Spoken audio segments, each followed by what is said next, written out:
여러분 안녕하십니까. 광주 MBC 뉴스투데이입니다. 먼저 오늘의 주요 뉴스입니다. 세월호 3사 1주기를 맞아 광주 전남 곳곳에서 추모 행사가 열렸는데 진실규명을 방해하는 세월호 특별법 시행령 폐기를 촉구하는 목소리가 높았습니다. 4.29 보궐선거 공식선거운동이 어제부터 시작된 가운데 후보들은 추모 분위기 속에 자신의 공약과 진심을 알리는 데 주력했습니다. 한비던전 3호기가 또 말썽입니다. 증기 발생기에서 쇠조각이 발견돼 점검을 받고 재가동을 시작한 지 4일 만에 또 가동이 중단됐습니다. 광주 여성재단 내정자에 대한 광주시 의회의 인사청문 특위가 파행 끝에 마무리됐습니다.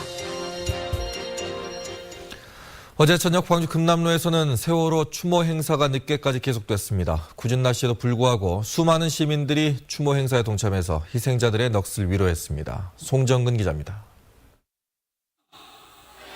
세월호 희생자를 추모하기 위해 수많은 사람들이 발 디딜 틈 없이 모였습니다. 손에 든 촛불과 노란 풍선.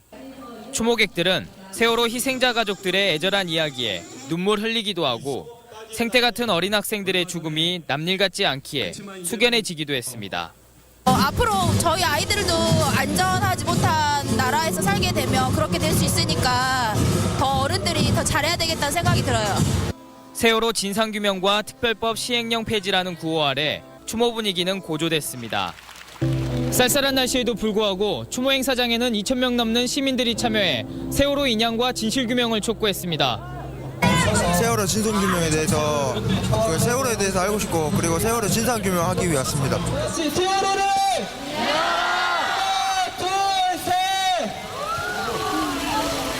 세월호 1주기 추모 행사는 어제 하루 종일 계속됐습니다. 전남대 총학생회 학생들은 인양하라, 행복하세요 등 추모하는 글귀가 적힌 노란 배를 대학교정 연못에 띄웠고 민주노총 광주본부도 도심을 행진하며 애도의 뜻을 표했습니다. 전남에서도 순천과 여수, 목포 등지에서 304명의 영령을 기리는 등 전국 30여 곳에서 16,000여 명이 추모 행렬에 동참했습니다. 1년 전 아픔을 잊지 않는 한편 안전한 대한민국 건설이 무엇보다 중요함을 일깨워준 세월호 1주기였습니다. MBC 뉴스 송정근입니다. 세월호 참사 이면에는 돈에 대한 탐욕이 자리 잡고 있었습니다. 그런데 참사를 수습하는 일도 돈으로 해결하려 한다는 비판이 있습니다. 김초롱 기자입니다. 세월호에는 돈 욕심이 덕지덕지 붙어 있었습니다. 무리하게 증개축한 배에 화물을 정량보다 2배나 많게 실었지만 정작 써야 할 안전조치에는 돈을 쓰지 않았습니다. 돈 욕심으로 일어난 사고였지만 정부나 정치권이 이를 해결하는 방식은 아이러니하게도 돈이었고 여론도 뒤틀리기 시작했습니다. 참사 초기에 유족들을 위로하고 동정하던 국민 여론이 일부 돌아선 것도 지난해 여름 대학 특례 입학 특혜 시비가 불거지면서부터였습니다. 정치권이 제기한 이른바 세월호 교통사고론, 유가족 세금 도둑론 속에 유족들은 점점 고립돼 갔습니다. 다른 사고였으면 그만큼 다룰 수 사실 없지 않은데 그쪽의 입장에서는 그게 맞냐 막 그럴 수도 있지만 국민으로서 우리 세금이 나옵니다. 정부는 한술 더 떠서 유족들과 합의도 없이 배상 보상 기준을 발표해버렸습니다. 그걸 해결할 방식도 돈으로 해결하려고 하는 것은 어찌 보면 문제를 해결하는 게 아니라 연장하고 덮으려고 하는 것이다. 유족들이 돈이 문제가 아니라고 아무리 말을 해도 이를 믿지 않는 이들이 1년 전보다 분명 많아졌습니다. 분명한 것은 돈이 가진 막강한 힘이 세월호를 바라보고 있는 사람들의 뒤틀리고도 찝찝한 욕망을 자극하고 있다는 사실입니다. MBC 뉴스 김철원입니다. 세월호 참사 이후 지역 경제는 장기 침체를 벗어나지 못하고 있습니다. 선체 인양 등 경기 회복을 위한 다양한 지원책 마련이 시급합니다. 신광하 기자입니다. 꽃게철이 돌아왔지만 관광객은 물론 택배 주문도 뚝 끊겼습니다. 세월호 사고 이후 1년, 진도 경제는 지금도 바닥입니다. 지금까지 집계된 진도군의 피해 규모는 900억 원대, 유무형 피해 등을 감안하면 피해액은 수천억 원대로 늘어나지만 근거 자료가 없습니다. 목포의 어떤 여론이나 이런 그 지역에서 지금까지 생산됐던 것들을 기준으로 산정할 수 있는 그런 방법밖에 없죠. 그나마 선지급할 예정이던 손실보상 등도 지연되면서 주민들의 어려움은 가중되고 있습니다. 보상 문제가 좀 속히 이랬으면 되겠어요. 주민들 참 어렵습니다. 지금 어렵고 아시다시피 뭐 생계가 참 막막해. 진도 인접 6개 시군의 피해도 여전히 진행 중입니다. 완도의 수산업은 가장 큰 피해를 입었고 목포의 관광산업도 회복이 지연되고 있습니다. 가장 시급한 것은 낙인 효과를 지우는 것입니다. 사고 발생지라는 낙인 효과로 인해 관광객 수가 줄면서 음식 숙박업 등 관광산업뿐만 아니라 다른 산업 분야로도 피해가 확산되고 있습니다. 특히나 우리 지역 같은 경우는 자연재해가 아니고 인적재해였기 때문에 그에 따른 기억이 상당히 오랜 기간 지속될 수밖에 없습니다. 그래서 세월호 인양이 낙인 효과 제거는 물론 청정 이미지 회복 방안으로 제시되고 있습니다. MBC 뉴스 신광하입니다. 세월호 참사 이후 여객선 안전과 시민의식은 얼마나 개선이 됐을까요? 이 안타깝게도 여전히 곳곳에서 허점이 드러나고 있습니다. 문영철 기자가 취재했습니다. 세월호 사고 이후 한층 강화된 여객선 승객에 대한 신원 확인. 여전히 잘 지켜지고 있을까? 취재진이 다른 사람의 신분증을 갖고 여객선 표를 끊어봤습니다. 본인이 맞는지 확인도 하지 않고 표를 발권해줍니다. 승선 단계에서도 마찬가지 아무 일 없이 무사 통과합니다. 참사 직후 철저하게 신원 확인을 했던 모습은 찾아보기 어렵습니다. 발권, 개찰, 승선까지 모두 3단계로 이루어지던 신분증 검사는 2차례로 줄었습니다. 신분증 확인은 배 앞에서 합니다. 객실 내부, 비상대피 요령 등을 알려주는 영상이 나오지만 관심을 기울이는 승객은 한 명도 없고 거의 그냥 상식적인 거라서 안 보는 것 같아요. 안내방송에서는 듣고 있기 부끄러운 내용도 흘러나옵니다. 구명조끼가 비치되어 있습니다. 벽에로 이용하시는 분들이 계셔요. 비상시에만 사용하는 물건이기 때문에. 육지로 돌아오는 또 다른 선사의 배편. 제대로 된 신원 확인은 역시 없었습니다. 화면도 끊기고 소리도 나오지 않은 홍보 영상이 씁쓸함을 더합니다. 대형 참사 이후에도 선사와 시민들의 의식은 시간을 거슬러 1년 전 그날로 되돌아가 있습니다. MBC 뉴스 문형철입니다. 많은 역사적 사건이 그랬듯이 이 세월호 참사는 문화예술계에도 큰 영향을 끼쳤습니다.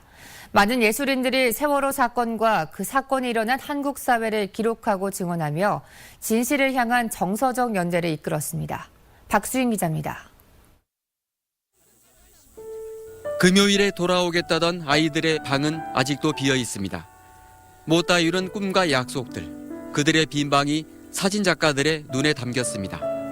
기억되고 기록돼야 할 1년의 시간과 앞으로의 시간들이 빈 방을 채웠습니다. 침몰한 원인이라도 알고 싶어 했던 부모님들의 애타는 마음까지 함께 담겨있는 그 아이들의 방. 가만히 있으라. 이 한마디에 응축된 한국 사회를 반성하고 국가가 국민을 보호하고 있다는 게 어쩌면 환상이었음을 직시했습니다. 작가들은 그렇게 국민들과 함께 가슴을 치며 진실을 향한 정서적 연대를 쌓아 올렸습니다. 개인의 내면을 벗어나서 어떤 공동체적인 어떤 정서, 공동체적인 상상력을 고양하는데 훨씬 더 이 사회 현실을 정면으로 대면하지 않을까. 세월호가 바다에 빠진 지난해 창립 40주년을 맞은 한국작가회의는 더 기억하고 더 치열하게 질문할 것이라고 선언했습니다. MBC 뉴스 박수인입니다. 쌍용차 해고자와 5.18 희생자들의 트라우마를 치료해왔던 거리의 의사 정혜진은 세월호 참사 뒤 안산으로 이주해 유가족들을 돌보고 있습니다. 1년이 지난 지금 가족들의 상태가 어떤지, 그리고 앞으로 우리 사회가 어떻게 해야 할지 물었습니다. 1년이 껍데기처럼 지나갔지만 실제로 내실 있게 진전이 된 것은 우리 사회에 아무것도 없다는 것을 우리가 인정해야 된다고 생각해요. 우리가 1년 동안 아무것도 못하고 오히려 상처만 더 심화시키고 더 덧나게 만들었다는 것을 우리가 고백하고 인정하고 거기서부터 다시 시작해야 될 것 같아요. 망언. 보수적인 사람들이 내뱉는, 생각 없이 내뱉는 그런 극단적인 망언들, 그리고 유가족들한테 하는 조롱, 비아냥, 저는 세월호 유가족들한테는, 그리고 트라우마 피해자들한테 아주 결정적으로 이 사람들을 무너뜨리는 2차 트라우마에 해당해요. 그러니까 사회가 인간에 대한 예의를 잃은 사회, 그리고 그런 것들이 피해자들한테 굉장히 큰 상처를 다시 줬죠. 세월호 유가족들의 심정이 어떤지를 잘 이해해주고 잘 공감해주면 좋겠어요. 그러면 거기서 많은 것들이 풀린다고 생각해요. 근데 이게 세월호 참사 진상규명을 해내고 이 유가족들을 치유하기 위한 과정은 상당히 길 것이다. 내가 지금 일진에 서 있지 않다 그러더라도 너무 본인한테 뭐라 하지 않으셨으면 좋겠어요. 예, 이진으로 충분히 머물러 있다가 나중에 일진이 저 뒤로 후방으로 빠지면 그때 좀 앞서 주시면 됩니다. 주말을 앞두고 있죠. 오늘 다시 맑고 따뜻한 날씨가 예상됩니다. 다만 어제부터 중국에서 유입된 황사 때문에 오늘까지 영향을 주겠는데요. 현재 광주의 미세먼지 농도가 세제곱미터당 83 마이크로그램을 기록하면서 나쁨 단계를 나타내고 있습니다. 외출하실 때 황사 마스크 착용이 필요하겠습니다. 황사가 물러가고 주말인 내일은 맑고 따뜻하겠는데요. 광주가 22도까지 오르면서 평년 기온의 3도가량 웃돌겠습니다. 다만 밤부터 비가 시작돼 휴일에는 많은 비가 집중되겠는데요. 광주 전남에 20에서 50mm, 특히 남해안은 80mm 이상의 큰 비가 집중될 것으로 보입니다. 피해 없도록 철저한 대비가 필요하겠습니다. 날씨였습니다.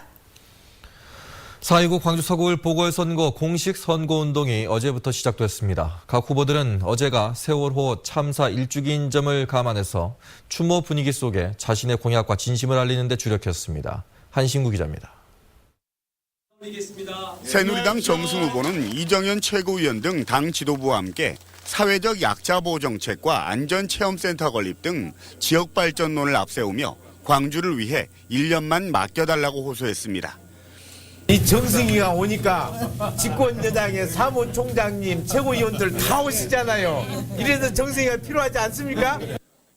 조영택 새정치민주연합 후보는 세월호 참사 1주기여서 선거운동을 중단한 채 입법 취지를 왜곡하는 세월호 특별법 시행령 철회를 촉구하는 등 현 정부 심판론을 강조했습니다. 박근혜 정권은 대체 무엇이 두려워 세월호 참사의 결정적 증거인 선체 인양을 머뭇거리는 것입니까? 강은미 정의당 후보는 조영택 후보와 천정배 후보의 경쟁은 집안 싸움에 불과하다며 야당다운 야당, 대안 세력에 표를 달라고 호소했습니다. 저 같은 사람이 가장 속마음 잘 압니다. 동네에 산 지 10년도 넘었고 또 제대로 일할 사람인데. 무소속 천정배 후보는 정치개혁과 호남의 일당 독점의 폐해를 없애고 젊은 DJ를 발굴하는 등 변화의 새 시대를 열겠다고 호소했습니다. 호남 정치를 완전히 바꾸겠습니다. 부패하고 무능한 기득권 세력을 물갈이하겠습니다. 무소속 조남일 후보는 통진당을 해산한 현 정부를 심판하고 노동자의 권익을 보호하겠다며 노동자 서민 후보임을 강조했습니다. 어려운 시절 내 삶의 아픔을 내가 잘 표현하겠습니다. 소원하겠습니다. 고맙습니다. 세월호 참사 1주기인 점을 감안해 요란한 선거운동 대신 분향소 참배나 추모 마음을 표시한 후보들은 오늘부터 본격적인 표박狩이에 나섭니다. MBC 뉴스 한신구입니다. 광주시역 어린이 통학로에 교통안전을 위한 조례가 제정됩니다. 문상필 광주시의회 의원이 대표 발의한 광주시 어린이 통학로와 교통안전을 위한 조례 일부 개정안이 산업건설위원회를 거쳐 본회의에 넘겨졌습니다. 개정 조례는 등하교 시간대 어린이 보호구역에 대한 구간별 차량 통제가 가능하도록 하는 내용을 담고 있습니다. 한편 최근 3년 동안 광주에서는 1,600여 건의 어린이 교통사고가 발생해 10명의 어린이가 숨지고 2천여 명이 다쳤습니다. 광주여성재단 대표이사 내정자에 대한 광주시의회 인사청문회가 파행 끝에 마무리됐습니다. 광주시의회 인사특위는 장혜숙 내정자를 상대로 YWCA 이사 장기간 재직 문제와 윤장현 시장과의 토지 공동소유 문제 등을 문제 삼았는데 장 내정자는 대부분 의혹들을 부인했습니다. 특위는 인사청문 결과 보고서를 19일 채택하고 20일 광주시에 전달할 예정인데 첫 번째 인사청문 대상이었던 광주 김대중 컨벤션센터 사장 내정자가 의회 부적격 의견에 따라 스스로 물러났기 때문에 이번에 의회가 어떤 보고서를 낼지 주목됩니다. 김대중 컨벤션센터 사장 내정자가 자진 사퇴하면서 광주시가 오는 30일까지 사장을 재공모하기로 했습니다. 임원 추천위원회는 다음 달에 서류 심사와 면접을 통해 후보를 골라 윤장현 시장에게 복수로 추천을 하고 시장은 한 명을 내정해 인사청문회를 거친 뒤 사장으로 확정할 예정입니다.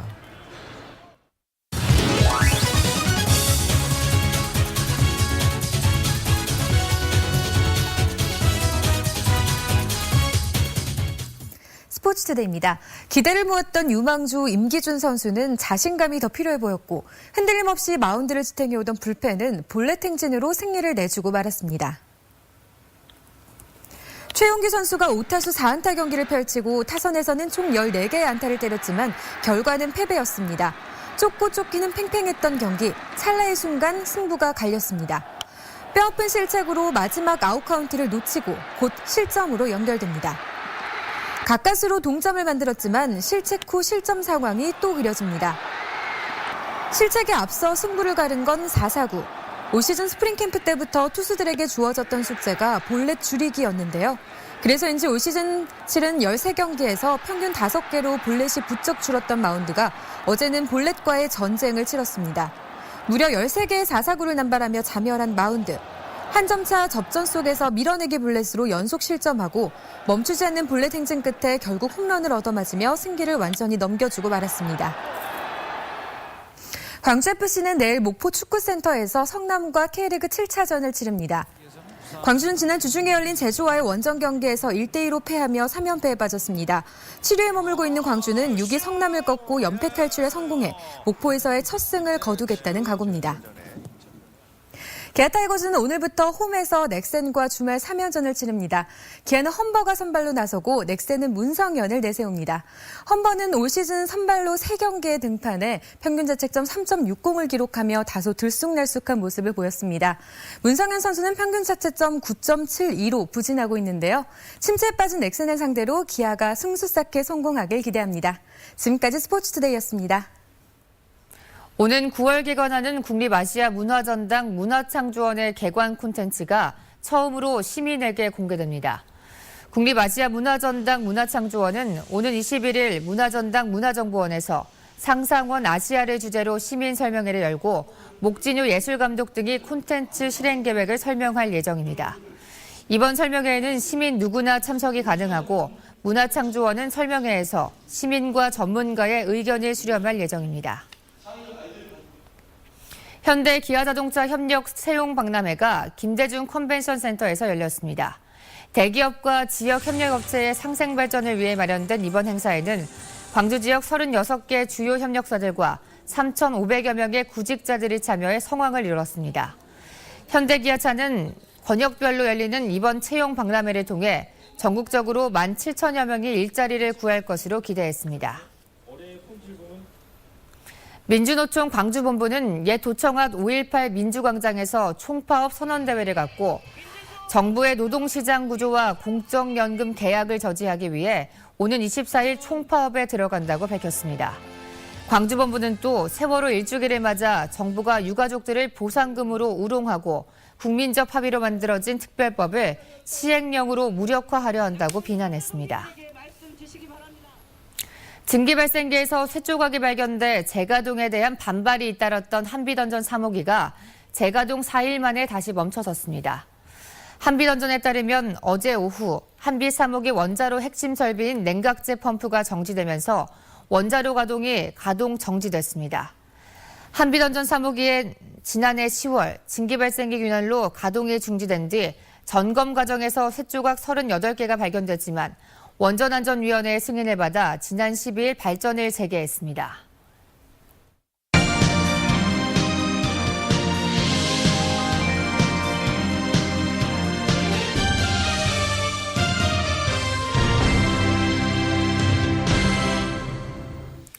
고려인 청소년들이 재학 중인 새날학교가 청년 재외동포들의 후원을 받게 됐습니다.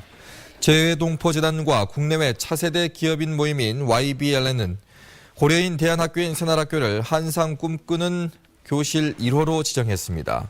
이에 따라 재외동포재단은 고려인 청소년의 음악 수업에 필요한 피아노와 기타 등 1,800만 원 상당의 악기를 기증하기로 하고 학생들에게 장학금도 지급할 계획입니다.